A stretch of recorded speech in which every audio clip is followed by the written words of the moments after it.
प्रिय विद्यार्थियों, प्रस्तुत है भ्रमर गीत सार का दूसरा पद। इस पद में सूरदास जी ने कृष्ण जी द्वारा भेजे गए दूत उद्धव के द्वारा गोपियों को योग का संदेश देने और गोपियों द्वारा कृष्ण जी पर आक्षेप करने की बात कही है कि श्री कृष्ण जी उन्हें विरह में तड़पता हुआ छोड़कर मथुरा में चले गए। आइए पढ़ते हैं। मधुकर श्याम हमारे चोर। मधुकर मतलब भौरा। जब उद्धव जी कृष्ण का दूत बनकर गोपियों के पास गए, उसी समय कहीं से एक भ्रमर उड़ता हुआ आया, जिसको संकेत करके गोपियां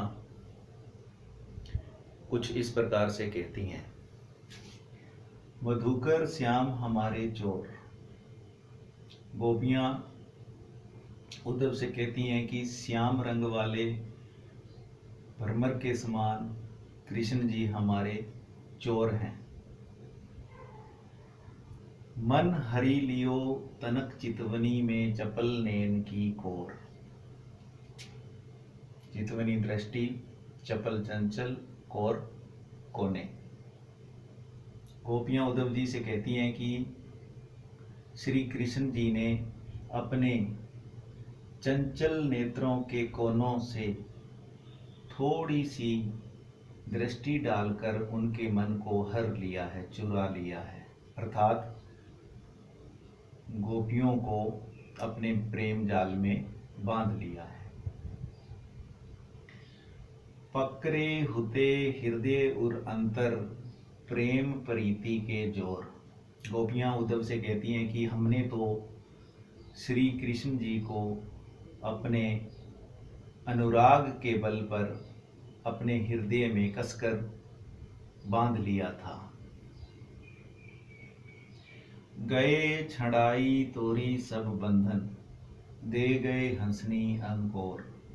अंकोर होती है रिश्वत या कोई तोहफा। गोपियां उद्धव जी से कहती हैं, वे श्याम रंग वाले श्री कृष्ण अपनी मनमोहनी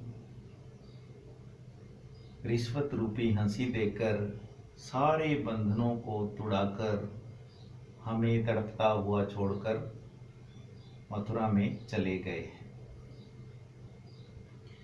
चौंकी परी जागत निसी बीती, दूत मिलियो एक भौर। उस पर गोपियां कहती हैं कि जब उन्हें कृष्ण जी द्वारा चोरी होने का पता चला तो वह चौंकते हुए जाग गई, अर्थात चौंकते हुए वह जाग पड़ी। दूत मिलियो एक बोर। उस पर फिर उन्हें उनका एक उद्धव नाम का दूत भी मिल गया है।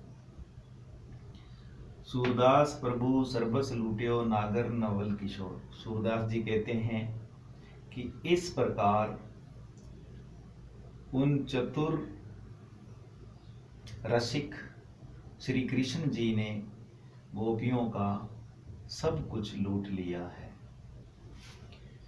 प्रिय विद्यार्थियों, सूरदास जी की भ्रमर गीत सार से लिया गया है। ये पद ब्रजभाषा में अवतरित है। इसमें भी सूरदास जी ने अनुप्रास, रूपक जैसे अलंकारों का प्रयोग किया है। बहुत ही प्रभावशाली तरीके से उद्धव और गोपियों के मध्य संवाद को प्रदर्शित किया है। धन्यवाद।